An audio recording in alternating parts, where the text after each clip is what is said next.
پھر یہ کہہ دینا کہ کافی ہے اسلام اور اس کے بعد کسی امام مہدی کو ماننا ضروری نہیں ہے، تو یہ صاحب یہ غور نہیں فرماتے کہ حضرت صلی اللہ علیہ وآلہ وسلم پر ایمان اس وقت تک کافی نہیں جب تک آپ کی اطاعت نہ کی جائے۔ اطیعوا اللہ و اطیعوا الرسول، یہ قرآن کریم کا حکم ہے اور بارہا آیا ہے۔ حضرت محمد رسول اللہ پر ایمان کافی نہیں، آپ پر ایمان لا کر آپ کی اطاعت فرض ہے، اور جو اطاعت سے باہر نکلتا ہے اس وجہ سے پکڑا جائے گا۔ بس مرزا غلام احمد کی بحث نہیں ہے۔ اگر وہ مہدی جس کو حضرت رسول اکرم صلی اللہ علیہ وآلہ وسلم نے فرمایا کہ وہ ہمارا مہدی ہوگا، ان لمہدینا آیتین، اس کے آسمان اور سے یہ دو نشان ظاہر ہوں گے، وہ اگر جب ظاہر ہوتا ہے اس مہدی کے متعلق آپ ایک جگہ فرماتے ہیں کہ اگر برف کے تودوں سے گھٹنوں کے بل بھی چل کے جانا پڑے تو اس تک پہنچو اور اس کی بیعت کرو۔ پھر ایک اور حدیث میں فرمایا گھٹنوں کے بل بھی جانا پڑے تو اس تک پہنچو اور اس کو میرا سلام کہو۔ یہ مرتبہ حضرت محمد رسول اللہ آنے والے مہدی کو دے رہے ہیں۔ بس آپ کے لیے اس کے سوا کوئی چارہ نہیں کہ یا تو تقویٰ کے ساتھ تحقیق کر کے یہ تسلی کر لیں کہ یہ جھوٹا ہے، سچا نہیں ہے، پھر اللہ آپ کے تقویٰ کا نگران ہے، اس کا آپ کا خدا سے معاملہ ہے۔ میں یہاں بیٹھے کیسے فتویٰ لگا سکتا ہوں؟ یہ اصولی باتیں ہیں قرآن اور حدیث پر مبنی جو میں آپ کے سامنے کھول دیتا ہوں۔ اپنا فیصلہ اپنے نفس سے خدا تعالیٰ کے خوف کو مد نظر رکھتے ہوئے لیں۔ اگر خدا کے خوف تلے آپ اپنے نفس سے فیصلہ مانگیں گے تو میں امید رکھتا ہوں کہ وہ صحیح فیصلہ ہوگا۔ اگر خوف سے عاری ہو کر بے باکی کی باتیں کریں گے تو پہلے بھی ایسی بڑی امتیں گزری ہیں، بار بار قرآن ان کے حوالے دیتا ہے، انہوں نے بہت بڑھ چڑھ کر باتیں کی تھیں خدا تعالیٰ کے بھیجے ہوئوں پر، بڑی ان کو تذلیل کی اور بڑا ان کو رسوا کرنے کی کوشش کی، اور کہاں گئے وہ لوگ؟ پھر اپنے آپ کو ان کے انجام میں شامل کرنے والے بنیں گے۔ امت محمدیہ کی طرف محض منسوب ہونا کافی نہیں، کیونکہ قرآن کریم اطاعت کی شرط مقرر فرماتا ہے، اور قرآن ایک کتاب ہے جو آسمان سے حبل اللہ کے طور پر اتری ہے، اور حضرت محمد رسول اللہ بھی چونکہ ایک زندہ قرآن ہے اس لیے آپ بھی حبل اللہ ہی ہیں۔ بس جو اس حبل اللہ سے وابستہ ہوگا وہ کیسے قرآن کے ادنا سے حکم کو بھی ٹال سکتا ہے؟ بس جب حضور اکرم صلی اللہ علیہ وآلہ وسلم فرماتے ہیں کہ ایک زمانہ آنے والا ہے جب میری امت 72 ٹکڑوں میں تقسیم ہو جائے گی، تو معلوم ہوا کہ آج کل کا زمانہ ایک بہت خطرے کا زمانہ ہے۔ 72 کے لفظ کو پکڑ کر یہ بحث بیکار ہے کہ گن کے بتاؤ کتنے ہیں اور کتنے نہیں ہیں۔ جب بھی ایک سے زیادہ ہوئے 72 کی طرف سفر شروع ہو گیا، جب بھی ایک سے زیادہ ہوئے ملت واحدہ ختم ہو گئی اور نئی نئی ملتیں وجود میں آنے لگیں۔ بس وہ وقت خطرے کا وقت ہے، اور آج اکثر مسلمان اس لحاظ سے بد نصیب ہیں کہ اس زمانے میں ہیں جبکہ اختراق اپنے کمال کو پہنچا ہوا ہے۔ ہر طرف سے آواز آ رہی ہے کہ ہم سچے دوسرے کافر۔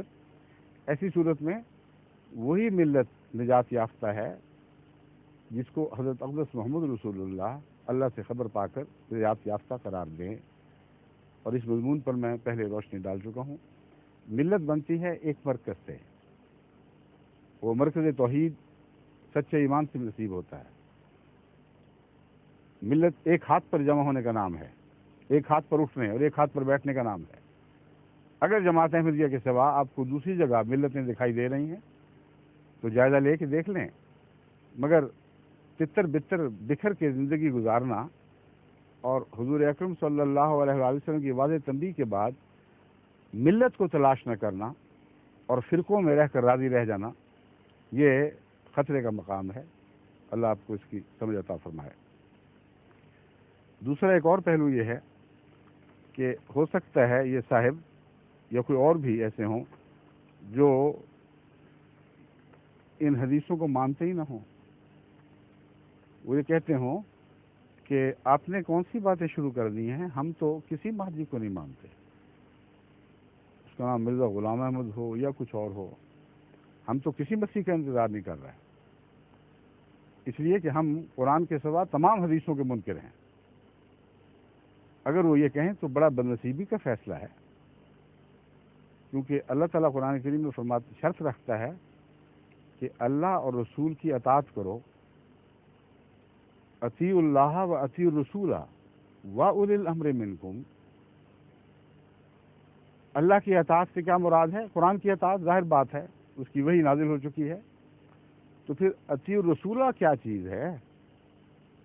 اگر قرآن کی اطاعت کافی تھی اور ہونی چاہیے تو اطیعوا الرسول کا بیچ میں کیا جھگڑا شروع ہو گیا؟ اس لیے کہ قرآن کو مختلف لوگ اپنی اپنی عقل و فہم کے مطابق مختلف سمجھ سکتے ہیں، اور حقیقت میں قرآن کا سچا علم حضرت اقدس محمد مصطفیٰ صلی اللہ علیہ وآلہ وسلم کے وسیلے کے بغیر نصیب نہیں ہو سکتا۔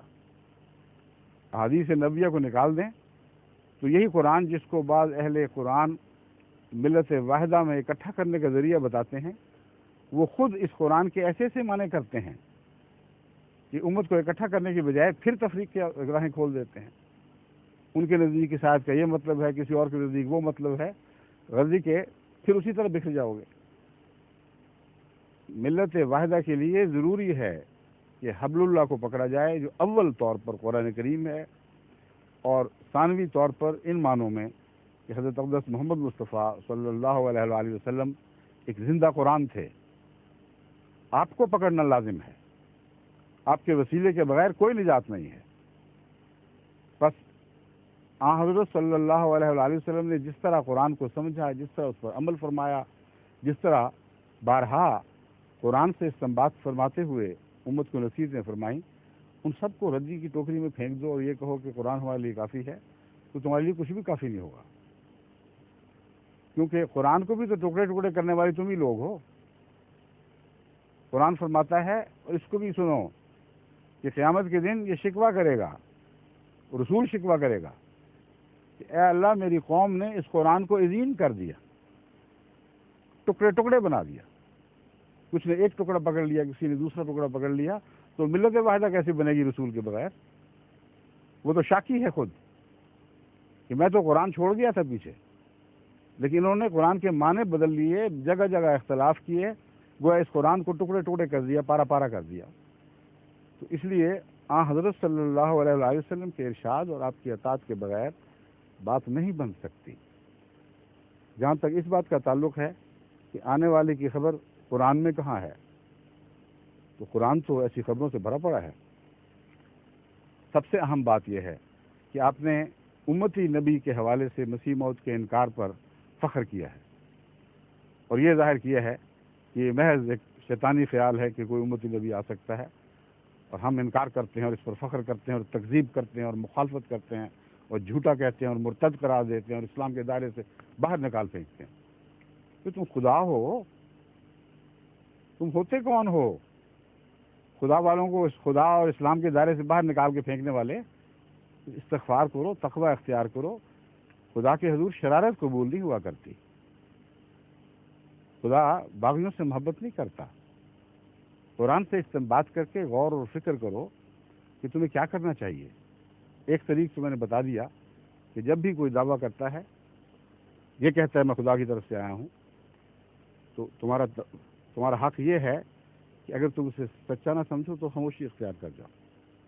کیوں خام خواہ مخالفت کر کے اس خطرے میں پڑتے ہو کہ اگر وہ سچا نکلا تو ضرور تمہیں ان مصیبتوں میں سے کچھ پہنچے گی جن کے متعلق وہ تمہیں انذار کر رہا ہے، تمہیں ڈرا رہا ہے۔ دوسری بات کہ اس آیت کو کہاں لے جائیں گے، امتی نبوت والی آیت کو، وَمَن يُطِعِ اللَّهَ وَالرَّسُولَ فَأُولَٰئِكَ مَعَ الَّذِينَ أَنْعَمَ اللَّهُ عَلَيْهِم مِّنَ النَّبِيِّينَ وَالصِّدِّيقِينَ وَالشُّهَدَاءِ وَالصَّالِحِينَ وَحَسُنَ أُولَٰئِكَ رَفِیقًا۔ کہ دیکھو ایک نیا انقلابی دور آیا، من یطع اللہ، اب یہ اعلان ہو رہا ہے کہ من یطع اللہ والرسول۔ پہلے لوگ دوسرے نبیوں کی اطاعت کیا کرتے تھے اور فائدہ اٹھاتے تھے، آج ایک نیا باب کھلا ہے، وہ یہ ہے کہ اللہ اور اس رسول کی اطاعت کرو۔ الرسول، اطاعت کرو گے تو کیا ہوگا؟ سزا تو نہیں ملے گی۔ کس رسول کی اطاعت کرنے کی شرط لگائی گئی ہے؟ جو سب رسولوں سے افضل ہے، تو اس کا انعام دوسرے رسولوں سے کمتر کیسے ہو سکتا ہے؟ اس اطاعت کے بدلے کم سے کم ویسے انعام تو ملیں جو پہلوں کو دیے گئے تھے، یا درجے میں ان سے بڑھ جائیں تو کوئی بعید نہیں، لیکن کم تر کی بات نہیں ہو سکتی۔ چنانچہ اللہ تعالیٰ فرماتا ہے وَمَن يُطِعِ اللَّهَ وَالرَّسُولَ فَأُولَٰئِكَ مَعَ الَّذِينَ أَنْعَمَ اللَّهُ عَلَيْهِمْ۔ یہی وہ لوگ ہیں جو ان لوگوں کے ساتھ ہیں، ان لوگوں کے گروہ میں ہیں جن پر اللہ تعالیٰ نے انعام فرمایا۔ یہاں لفظ ما فرمایا، اور ما کا لفظ محاورہ قرآن کریم میں عام ہے، جس گروہ میں داخل ہو ان جیسا ہو جاتا ہے، ویسا ہی اس کا معاملہ ہوتا ہے، ویسے ہی وہ انعام پاتا ہے۔ اس لیے ما کا لفظ واضح ہے، لیکن بعض لوگ یہ شک پیدا کرتے ہیں کہ من نہیں فرمایا، تو پوری آیت تو سن لو۔ ما الذین انعم اللہ علیہم من النبیین، یعنی نبیوں میں سے، والصدیقین، اور صدیقوں میں سے، والشہداء، اور شہیدوں میں سے، والصالحین، اور صالحین میں سے ہوں گے، وحسن اولئک رفیقا، یہ وہ گروہ ہے، یہ وہ معیت ہے، کیسی پیاری اور کیسی حسین ہے، اس سے بہتر رفاقت کا تصور نہیں ہو سکتا۔ بس اگر اس دنیا میں حضرت اقدس محمد رسول اللہ صلی اللہ علیہ وآلہ وسلم کی اطاعت سے یہ سارے مراتب خدا تعالیٰ کی نظر میں کسی انسان کو دیے جانے کے لائق نہیں تھے، تو اللہ تعالیٰ ہرگز یہ وعدہ نہ فرماتا۔ اور اگر 3 مراتب تو دیے جانے کے لائق تھے اور چوتھا خدا نے روک رکھا تھا، تو پھر خدا تعالیٰ کو چوتھے کے ذکر کی کیا ضرورت تھی؟ نبیوں سے کیوں بات شروع کی؟ یہ فرماتا من الصدیقین والشہداء والصالحین، یہ لوگ صدیقوں میں سے تو ہوں گے، شہید بھی ہو جائیں گے، صالح بھی ہوں گے، مگر نبوت نہیں، تو میں روک بیٹھا ہوں۔ یہ تو نہیں فرماتا وہ من النبیین، لیکن کیسے نبی؟ کوئی نئے مذہب لے کر آئیں گے؟ کوئی نیا سلوک جاری کریں گے؟ نئی ہدایت کی راہیں دکھائیں گے؟ ہرگز نہیں، کیونکہ آغاز ہی میں شرط لگا دی گئی ہے وَمَن يُطِعِ اللَّهَ وَالرَّسُولَ، محمد رسول اللہ کی مطیعوں کو نبوت مل سکتی ہے، غیر کو نہیں مل سکتی۔ بس ہر دوسرے کی نبوت ختم ہے سوائے حضرت محمد رسول اللہ صلی اللہ علیہ وآلہ وسلم کے، جنہوں نے تمام جہانوں کے نبیوں کی نبوت ختم کر دی، مگر اپنی نہیں کی، اپنا فیض جاری رکھا۔ اطاعت شرط ہے جو اللہ تعالیٰ نے مقرر فرما دی۔ بس امتی نبوت کے لفظ پہ تم چاہو تو مذاق اڑاؤ، لیکن یاد رکھو کہ قرآن کریم اعلان کر رہا ہے اگر کبھی نبوت کسی کو عطا ہوئی تو محمد رسول اللہ کی اطاعت سے عطا ہوگی۔ وہ امتی نبی ہو سکتا ہے، اس کے بغیر نہیں ہو سکتا۔ یہی ہم کہتے ہیں۔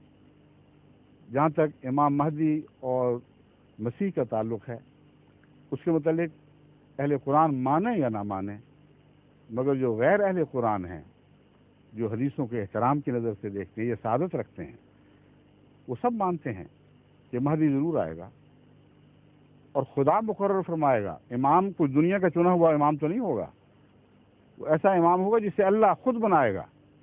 تو عجیب سوال ہے کہ اللہ امام مقرر کرے تو ہمیں اجازت ہوگی کہ اس کو جھوٹا کہیں، بدکار کہیں، مکار کہیں، فریبی کہیں، دائرہ اسلام سے باہر قرار دیں، اور ہمیں کچھ نہیں ہوگا؟ ہمارا پھر بھی حشر مومنین میں ہوگا۔